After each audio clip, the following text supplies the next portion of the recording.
Olá pessoal, retomando aqui os nossos vídeos de genética, falando agora sobre cromossomos homólogos. Você sabe o que é isso? Genes dominantes, genes recessivos. Se não, fica aí que esse vídeo é para você. Eu me chamo Paulo Aragão e esse é o Minuto Biológico.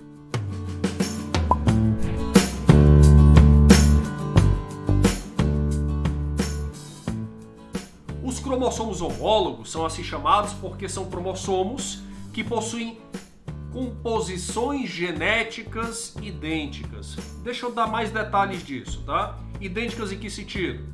Por exemplo, você já deve ter ouvido falar que na nossa espécie existem 46 cromossomos. E esses 46 cromossomos estão organizados em 23 pares. O último par é o par de cromossomos sexuais. Os outros 23 são 23 pares de cromossomos autossomos. E por que eles formam pares? Porque eles têm os mesmos tipos de genes localizados nas mesmas posições. O que é que eu quero dizer com isso? De novo, especificando um pouquinho mais. Você tem lá dois cromossomos que formam um par, logo eles são homólogos. Mas o fato de eles serem homólogos não é só porque eles formam pares em si. É porque se eu tenho nesse cromossomo o gene que determina a cor do olho, obrigatoriamente na mesma posição do outro cromossomo, eu também tenho que ter um gene que determina a cor do olho. Se a cor do olho que um gene e o outro determinam são iguais ou diferentes, isso é outro detalhe. A característica trabalhada é a mesma e, consequentemente, eu tenho os mesmos tipos de genes nas mesmas posições. E isso vai se manter ao longo de todo o cromossomo, tá? Imagine, por exemplo, que eu tenho dois prédios. Um prédio ao lado do outro, tem vários andares. Vamos supor que tenham 10 andares. E aí lá no 7º andar eu tenho um médico cardiologista. E no outro prédio, para que ele fosse homólogo do primeiro, no 7º andar eu também teria que ter um médico. Não necessariamente cardiologista, vamos supor que ele é nefrologista. No 5º andar eu tenho um padeiro. Então no outro prédio eu também teria que ter um padeiro no 5º andar. Não importa se um só faz pães salgados e o outro só faz pães doces. Então, fazendo essa analogia, eu quero que você entenda que cromossomos homólogos nada mais são do que cromossomos que têm nas mesmas posições os mesmos tipos de genes. E é por isso que eles podem permutar genes durante o processo de crossing over, que a gente pode falar com mais detalhes no futuro. Esses genes podem ser iguais ou diferentes.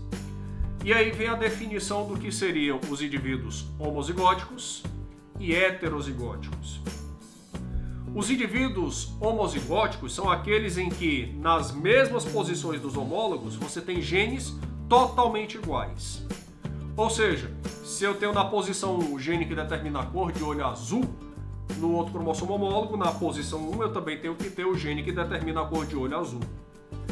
Se esses dois genes manifestam uma característica dominante, que não é o caso desse exemplo que eu acabei de dar, mas se fosse dominante, o indivíduo seria chamado de homozigoto dominante. No caso da cor do olho azul, é uma característica recessiva, e aí eu teria então um indivíduo com dois alelos recessivos e, consequentemente, ele seria homozigoto recessivo. Ah, mas se eu tenho um indivíduo que tem na posição 1 o gene que determina a cor de olho castanho e no outro cromossomo, o gene que determina o alelo, no caso, que determina a cor de olho azul, castanho e azul. Ele seria o quê?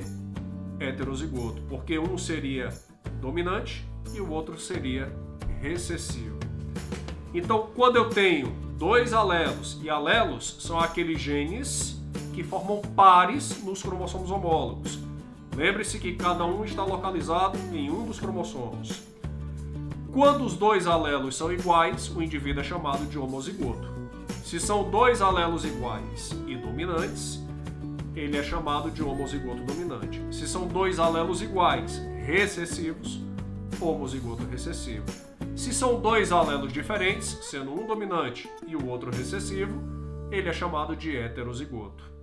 O que torna um alelo dominante ou recessivo é o poder dele de manifestar a sua característica.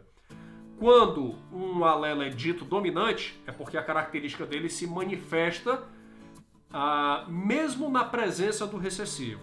Imagine o heterozigoto, onde você tem um indivíduo com alelo dominante e um recessivo. Valha, qual dos dois vai manifestar a característica? A do dominante.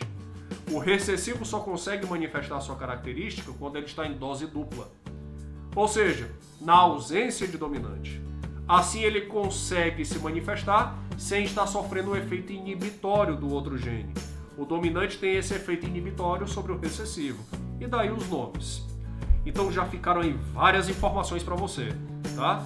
Cromossomos homólogos, genes dominantes e recessivos, homozigoto dominante, homozigoto recessivo e heterozigoto.